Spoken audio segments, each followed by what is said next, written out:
আঁশযুক্ত পিঁপড়াভোজী প্রাণী বনরুই, যার ইংরেজি প্রতিশব্দ হল প্যাঙ্গোলিন। মালয় ভাষায় যার অর্থ দাঁড়ায় ঘূর্ণায়মান বস্তু। বিপদে আভাস পেলে আঁশের মতো শক্ত খোলের ভিতর শরীর গুটিয়ে নেয় তারা। এমনকি বিপদে পড়লে প্রতিরক্ষার মাধ্যম হিসেবে মলদ্বার গ্রন্থি থেকে এক ধরনের দুর্গন্ধযুক্ত তরল পদার্থ নিঃসরণ করে, যা শিকারীর মনোবল ভেঙে দেওয়ার জন্য যথেষ্ট। নিশাচর এই প্রাণীটি সারাদিন গর্তে ঘুমিয়ে কাটায় আর রাতে বেরিয়ে আসে খাবারের সন্ধানে।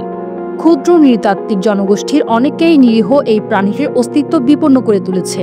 বনরুইয়ের অঙ্গ প্রত্যঙ্গ, ত্বক ও আঁশ দিয়ে ঐতিহ্যবাহী বিভিন্ন ওষুধ তৈরি হয় বিধায় প্রাণীটি মহাবিপন্ন হয়ে পড়েছে। তবে প্রাণীবিদদের মতে বনরুই থেকে তৈরি ওষুধের কোনো বৈজ্ঞানিক ভিত্তি নেই।